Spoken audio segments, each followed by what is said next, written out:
William Hill sponsors Seconds Out.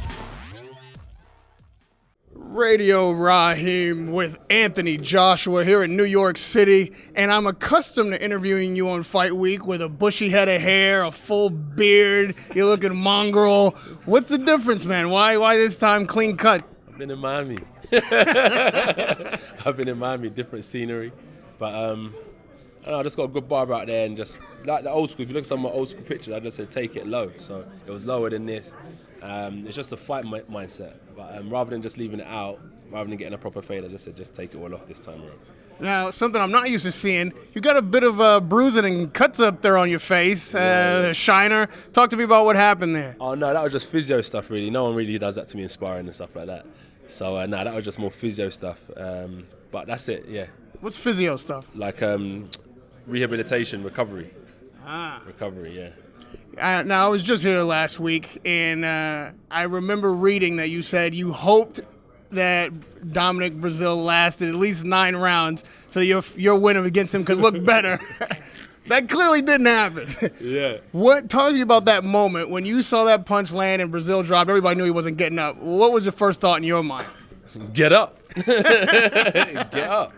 You know, that was the first thought, but then I was like, damn, he just got hit hard. So he tried to, but it was over. As soon as that punch landed, you know, the normal person on the street probably would have stayed down. My mindset was like, come on, get up. Let me see a bit more, because just before that moment, it was getting interesting.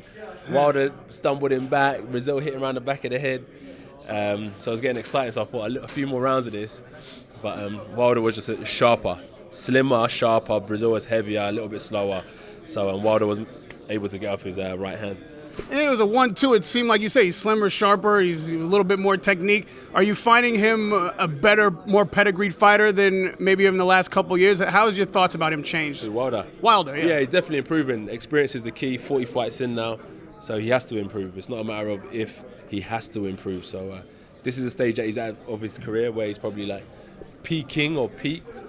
So yeah, it's just like saying to me now, if I stay consistent now within my career, how much better will I be in 5 years? So you can probably see, because he's 5 years ahead of me, I've been doing it 6 years, 5 years, he's been doing it 10 years, 11 years. So it's just that kind of level. He's at a level now where he's like dominant and experienced. So it'll be a good time to fight him.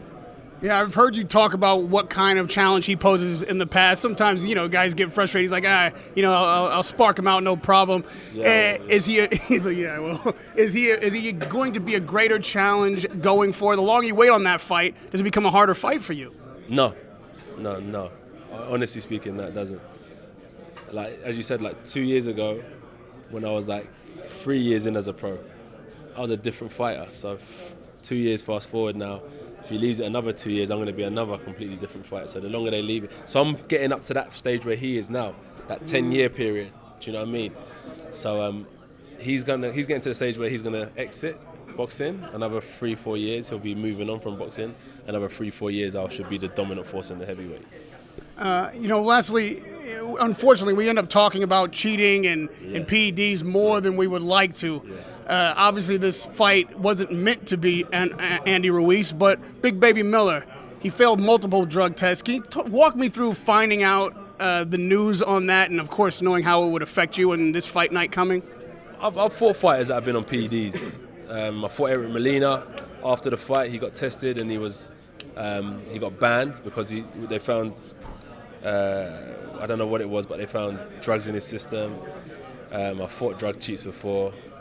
It is what it is. They want to beat me that much that they have to cheat. So good luck. If they get caught, sorry, but if they don't get caught, they save themselves a beating anyway. So. Wait, are you telling me that if you had known he was a drug cheat, would you have still gone ahead with the fight? I'm just saying I'll still beat Miller anyway. So whichever way, it's like he's done himself a favor not taking the fight. He saved himself a beating.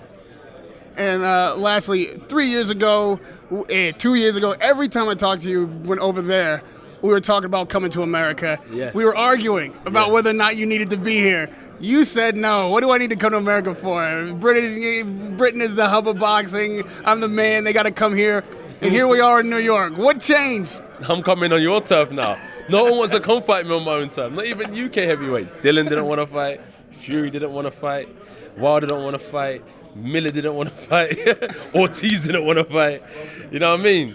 And then there's some talented heavyweights out there at the minute that are making their way up, but I don't think they're in a position where they have a lot of value at the minute. So that's the situation with that. And then with that being said, Andy Ruiz stepped up, and I respect him for that. And that's why we're here in New York now.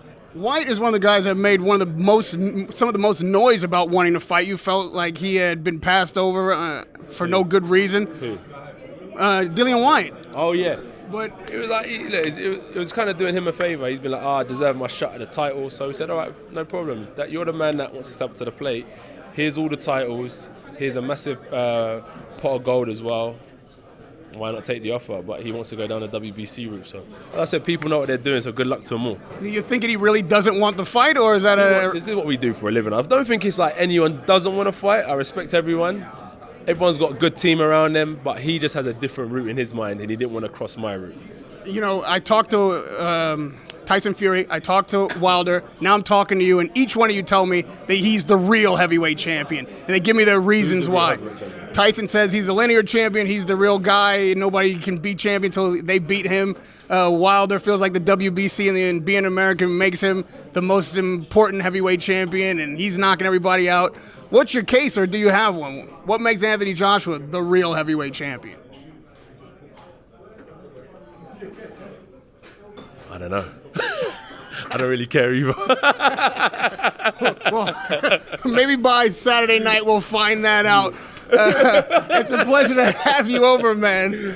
Peace. Radio Rahim with Anthony Joshua. Oh, not you too. Oh, we almost got through it. Peace, man.